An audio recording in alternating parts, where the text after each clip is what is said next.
Well, it's movie night at CSIS. A nuclear-armed ICBM is launched at the United States Homeland. What happens next?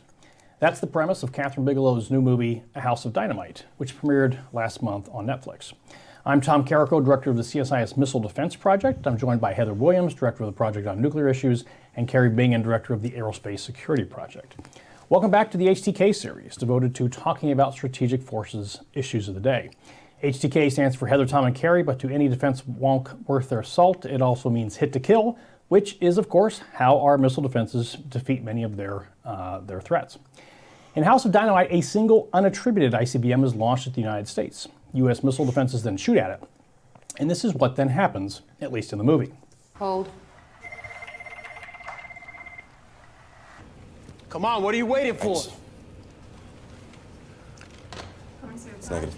4, 3.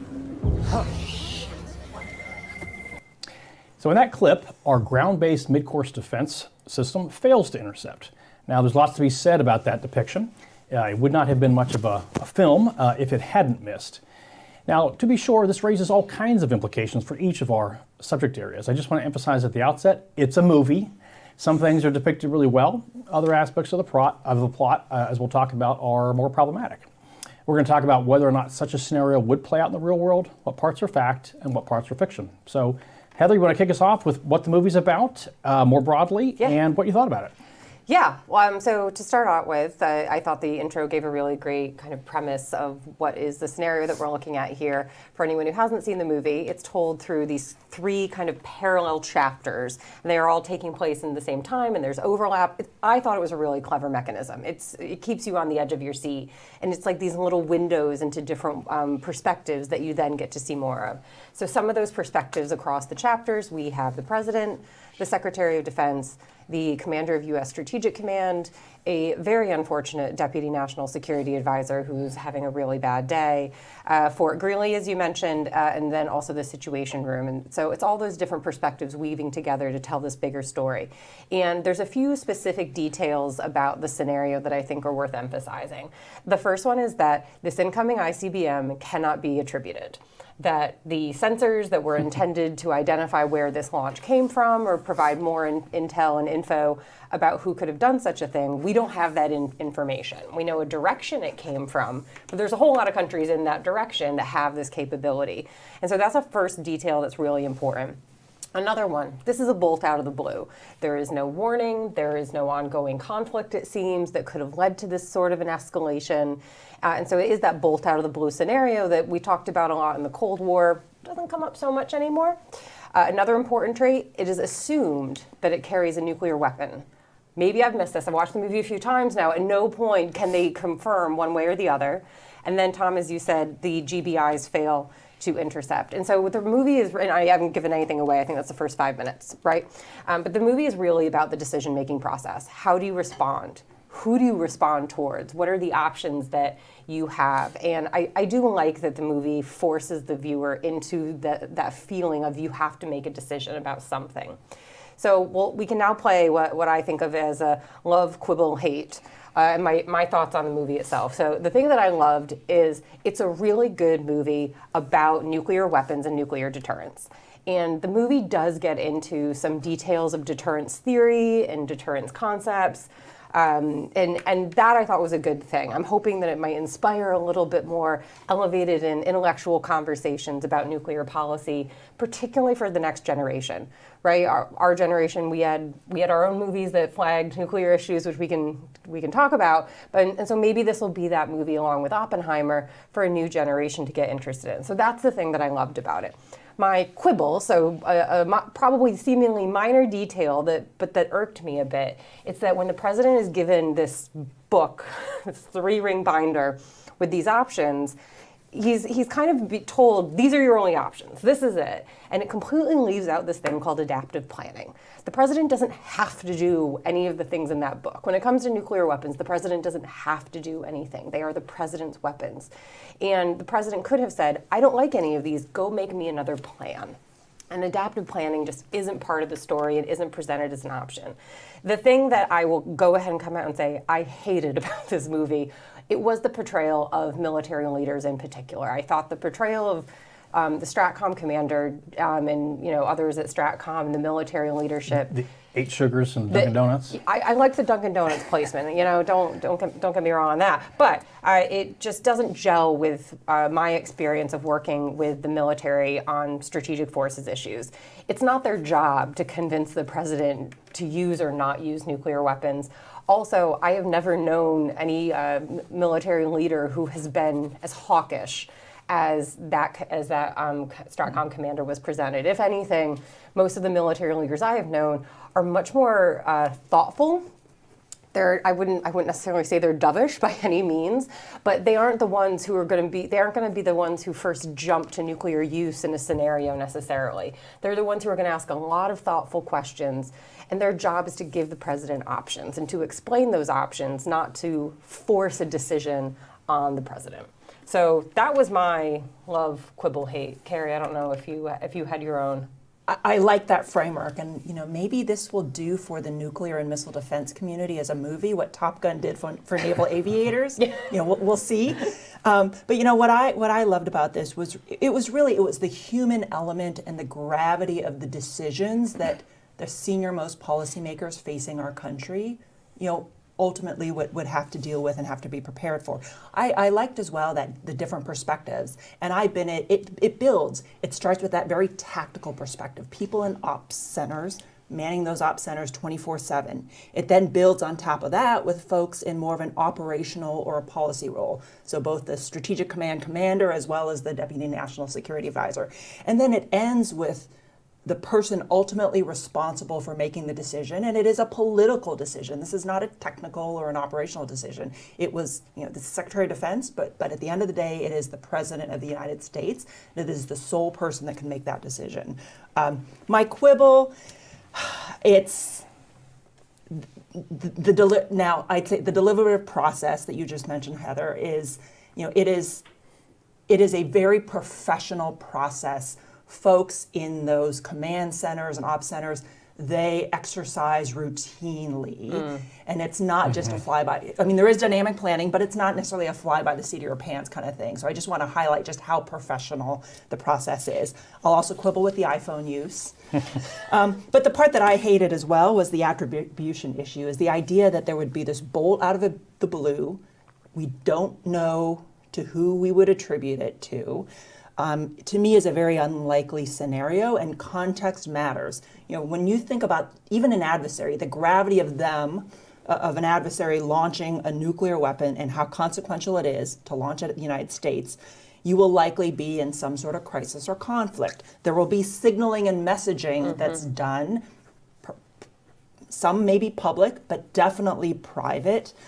So in all of this, too, there's a huge intelligence and attribution role. You'll have strategic warning. The president presumably will be receiving intelligence briefings throughout. And, oh, by the way, there will usually be an intelligence professional on those missile conferences as well, providing updates, which I think we saw an NIO on the battlefield of Gettysburg, but that's not the senior most intelligence officials.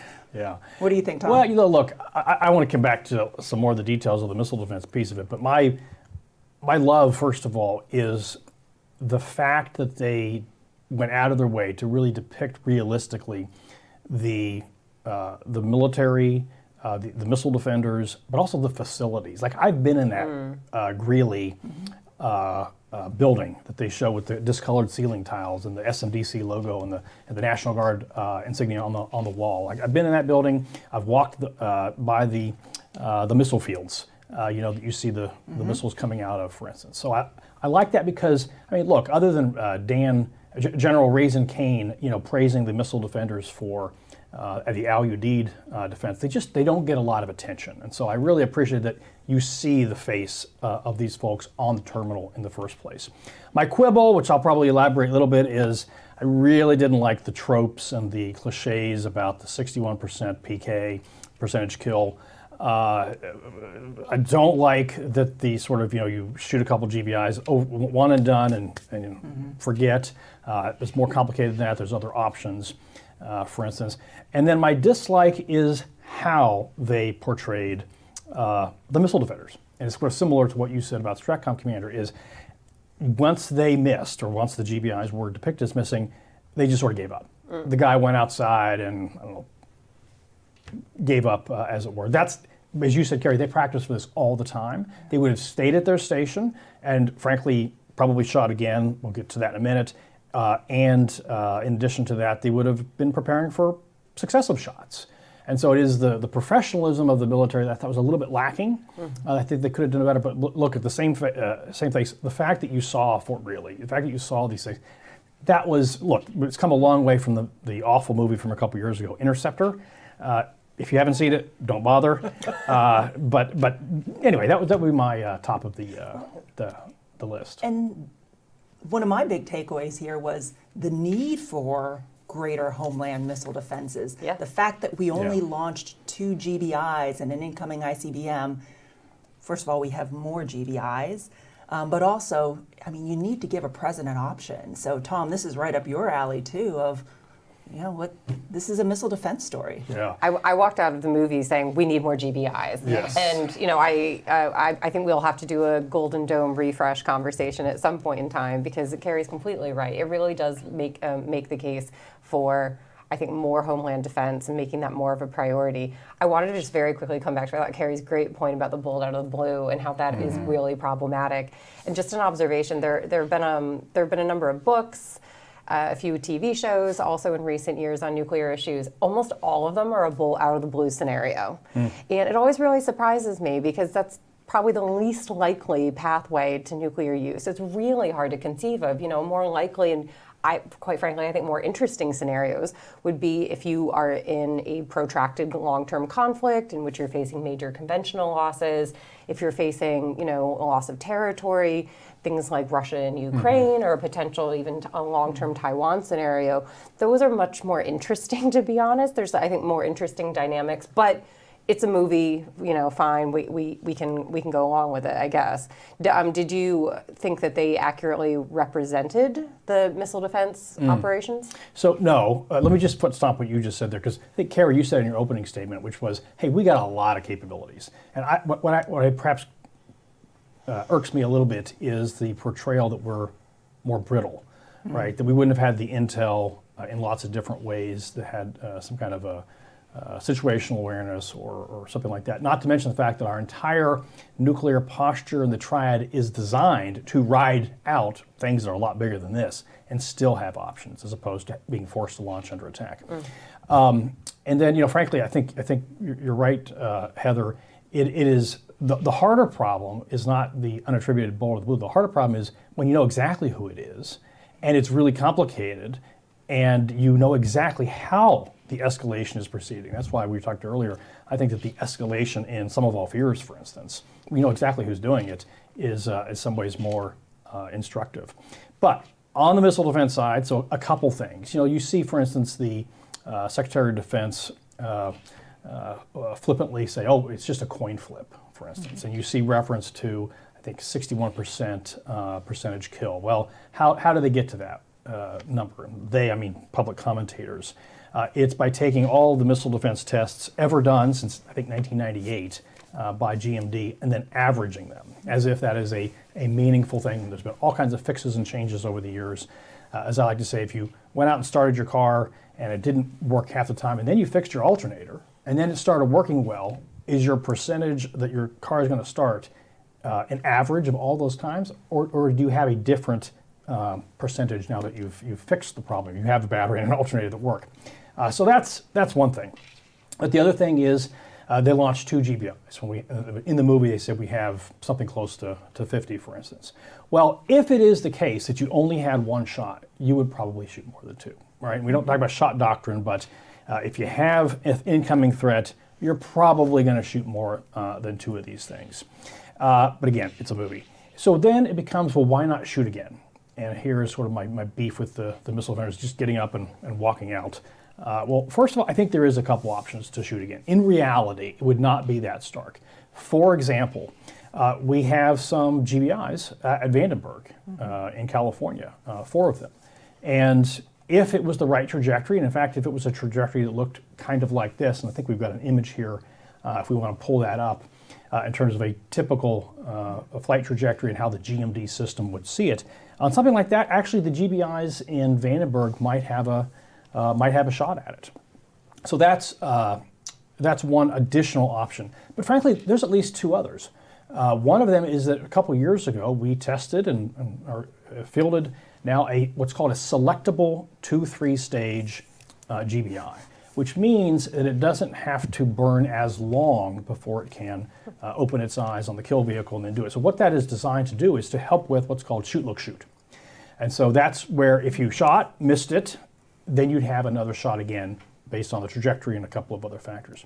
And then another possibility here is, and this is something that's been part of the Golden Dome Initiative, is, hey, maybe it makes sense to have an underlayer, to have shorter range things, say in continental United States, that if your GBIs missed the long range shots, that you would hit it here, something closer for standard missiles or something like that. But then the other thing, look, the GBIs, they are fundamentally the kill vehicle's 1990s technology that was fielded in 2004 and then improved a little bit over time. But that is not the state of the art, and this is why we have the Next Generation Interceptor program coming that was kicked off in the early Biden administration, kind of notionally conceived in Trump 1.0 and is well underway now. So other than that, the depiction was fine, but frankly, I think that the visceral sense that, hey, it would be a good idea if you had a scenario like this or any other different kind of scenarios, it would be a good idea to have some defensive capabilities to shoot it down. Yeah, I think the dilemma though as well is if you think this is a first shot and more is coming, those folks are going to have to do that calculation of how many do I employ now versus how many do I keep in reserve if I think another wave of missiles are coming at me. But at the same point in time, and Tom, I agree with you, it speaks to the point of needing a multi-layer defense system, having doctrine where you can do shoot, look, shoot. And also there's an offensive piece to this as well, is if you do just, you don't necessarily know what the payload is, but if you do decide to absorb the shot, you do have options to go on offense. The hard part though is, here is if this is a one-shot kind of coercive threat, is at the end of the day, you want to be able to take those coercive threats off the table. And you want to give a president more options than just being in the situation of launching a retaliatory nuclear strike. And you also want more flexibility in terms of where might your nuclear forces be deployed? Yeah. What types of platforms do you have? Do you have regional capabilities? Do you have standoff capabilities? What variation of yield in terms of response options do you have? As we're talking, I'm thinking of more things about the film that I'm going to quibble with here. But one of them was, I think the biggest challenge of the movie is the sense of time compression in the decision-making process and giving the president this book with these options. And now I'm remembering it, and it's like, well, who would we be retaliating against if you don't know where it came from? And so, it's a movie. But I do think that I keep coming back to that lack of that just isn't how the presidential option process works. But I do think it makes the case for more options. Also, I'm thinking about in terms of flexibility of missile defenses. You have to be prepared for wherever it comes from. You can't say for sure, oh, this is where it's going to be coming from, this is going to be the trajectory, this is going to be the route. We have to be able to really, don't spread ourselves thin, but spread ourselves wide. Yeah. Well, a couple things. Again, going back to the bolt out of the blue, perhaps not being the most likely scenario. Nevertheless, it's what's depicted here. I spent half of each of those 3 18-minute or however many minute segments waiting for the nuclear slickums to come over the horizon. And that's why it just bothered me to no end when you see the president, when he finally gets out of the basketball game and into the car, and then they take him to the presidential helicopter.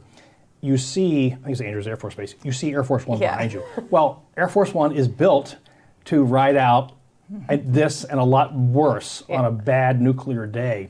So he would have gotten into Air Force One, he would have gotten in there and then had more flexibility, again, to contribute to all of that decompression and hopefully improved decision making. And also had more advisors around. The notion that it's just the president and one Air Force colonel, I think it was. Or maybe Lieutenant Colonel. I was going to say, I think it might even be the Lieutenant Colonel. But Secretary of State wasn't on any of the calls. The Director of National Intelligence or CIA Director wasn't on any of these calls. That struck me as a little odd. And so the notion that the president is just completely by himself and going through this process.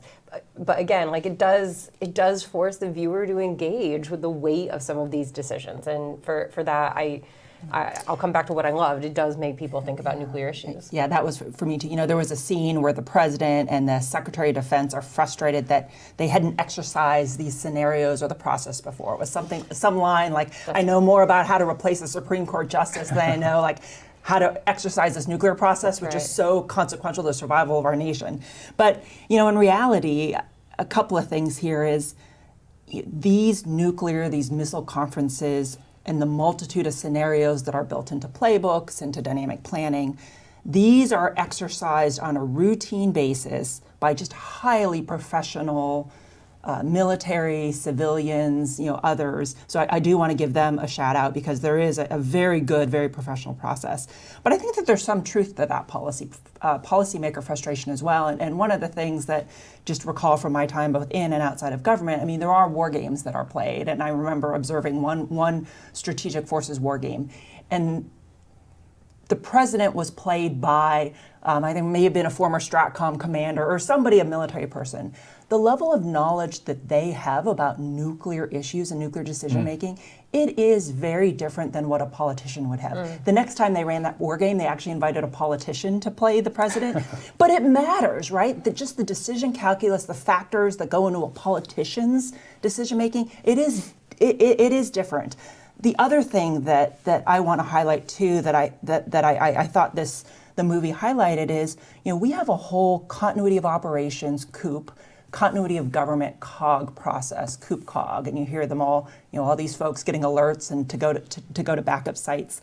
You know, that is really important. And as you have the proliferation of nuclear weapons, and we're concerned about these kind of coercive threats on the horizon, making sure that our policymakers, and particularly any new administration that have people in those decision-making processes, that they exercise their COOP COG is really important. That's one of the things that when I was in the Pentagon, Secretary Mattis made all of us exercise our COOP COG processes. And it was really illuminating because you just never know when that situation is going to happen. So that's something that I'd recommend for this new administration coming in, especially folks that haven't been involved in this. Exercise your COOP COG.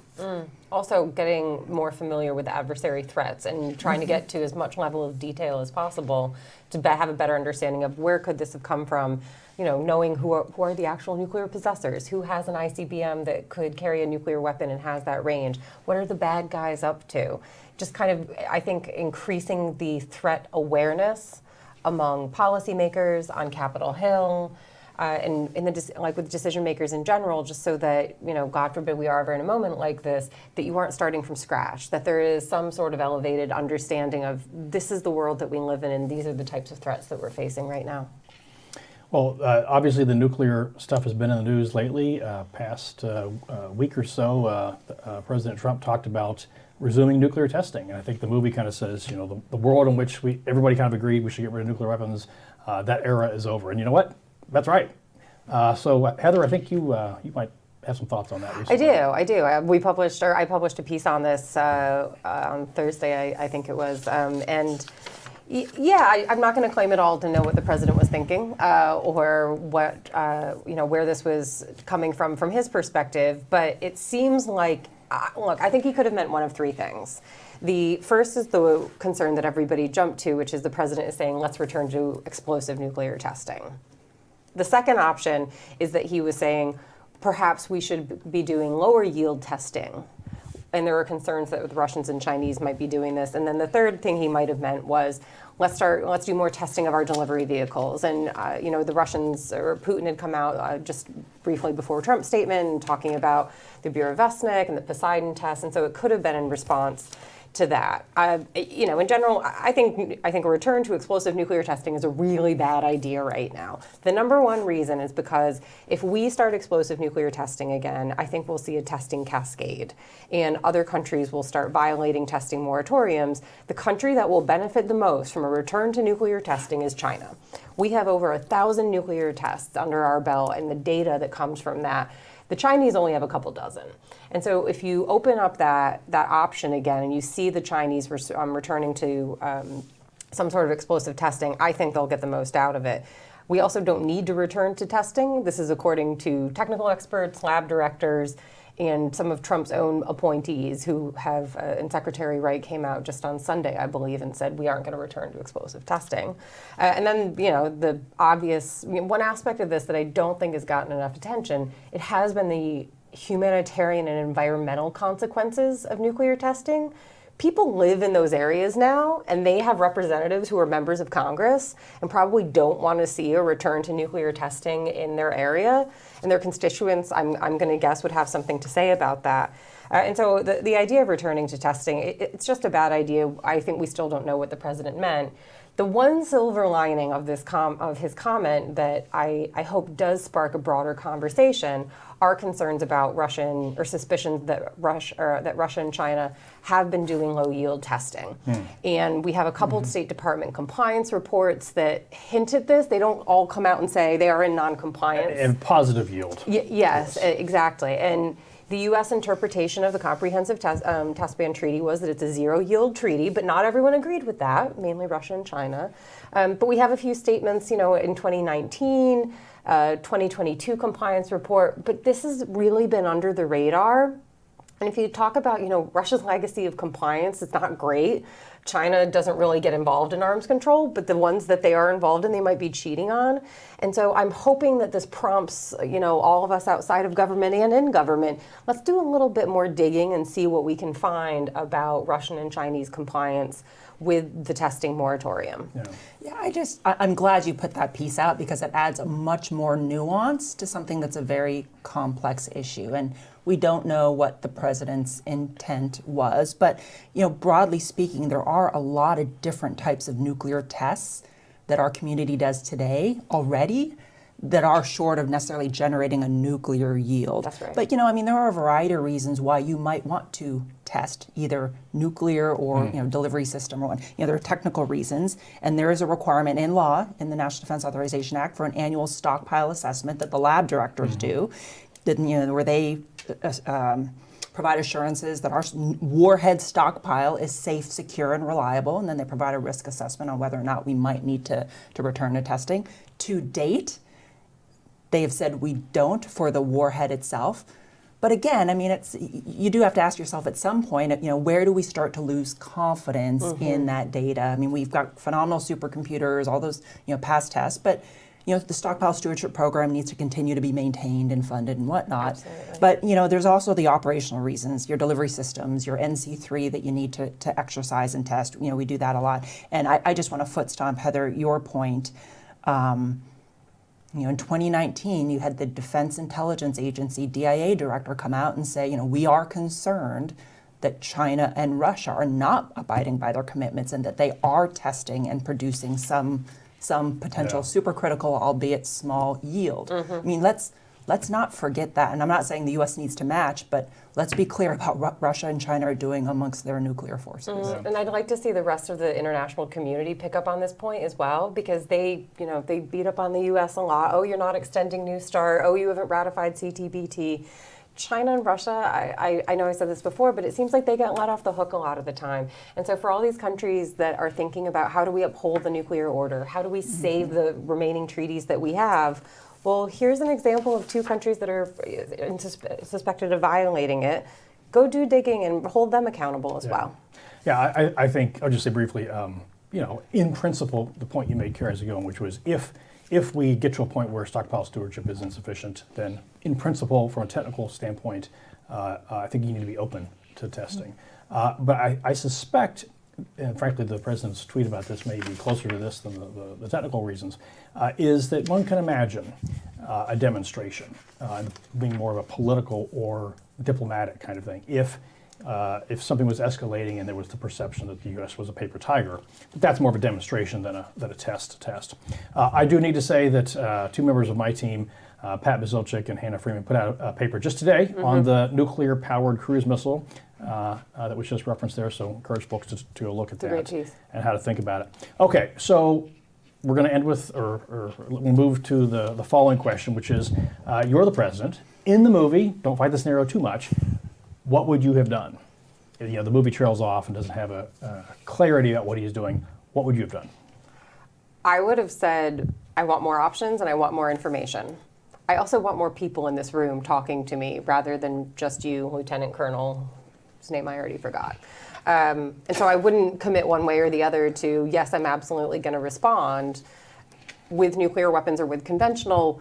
For me, there just wouldn't be enough information to warrant something as huge of a decision as what the president in the movie was given. What are your orders, President Bingen? So I've read a lot of chatter out there about people hating the ending. I actually liked the ending, and maybe it's because I'm a kid of the 80s where it was choose your own adventure books. But it does. I mean, the movie I thought did a great job of really exercising that human element. And so putting you now in that position at the end of thinking through what would you do, I thought was a really good way to end it. Tom, I'm going to go back to where you started. I think in many respects, it's an easier decision when you don't have attribution, because who are you striking down? And it becomes much more complicated if it is Russia, and maybe you're anticipating a second wave, because the space assets, DSP, the missile warning assets, perhaps they were intentionally degraded, and so this was a shot to take out our eyes, ears before a second wave. So I think knowing who did it also incredibly complicates the decision. But at the same point in time, I would want the president, and I'll say, I think that we need to make clear to our adversaries that don't doubt for a moment that we won't use these weapons. That's deterrence, right? It's capability, credibility, and communicating that. So that's also the message I'd probably want to leave folks with. Don't doubt for a moment that we wouldn't use this. Right. Yeah, and I think, I think a lot of the realism depicted here is a good thing, but I think that message is the most important thing. The more you know about this stuff, the more you kind of see some of the difference from reality. And frankly, the more confident you get about our actual situation as opposed to what's depicted in the movie, because the whole idea is to ride out this attack. The whole idea is to be able to respond at a time and place of our choosing in ways that the adversary will rue. So I think what I would do, first of all, I would walk out of the helicopter and over to Air Force One and get in the air and then start talking to all the people that you all want to start talking to gather more information. Okay, well, look, we've covered a lot of ground. I do want to close out with one more really hard question, and that is, other than this and Dr. Strangelove, what is your favorite nuclear war movie? I'm going to go with The Whopper. War Games. Whenever that movie shows up on cable TV on a rainy Sunday afternoon, I always stop and watch it. I'll say, and nowadays, with AI and concerns about AI and NC3, I will say, I think across administrations, the United States has been very clear, you will not have the machine, replacing the human element of decision making. So it was actually maybe the sequel to this movie is now you have a machine instead of the president, and all of the issues that are attendant there. But that's a good one for me. This is an easy one for me. Hunt for Red October. I won't wait for it to come on during a rainy day. I will actively seek out this movie as much as humanly possible. Sean Connery's Russian in it is embarrassing. But however, with that aside, I love the submarine hunting scenes in that. It brings this kind of like cat and mouse game to it as well. And obviously the technology is so old now. That might be a good one for somebody to do an updated version of at some point. Yeah. But yeah, Hunt for Red October really got me. What about you, Tom?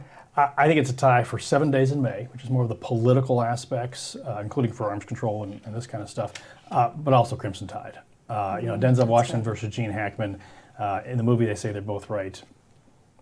I'm not sure that's true. I have a opinion about who is right, but the movie that hasn't been made that needs to be made in the vein that you're talking about, Heather, is Red Storm Rising.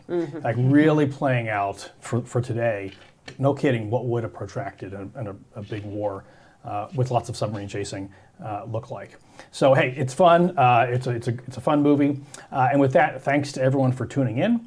Thanks to the missile defense, aerospace, and nuclear teams, and to the steaming and broadcasting teams for making this possible.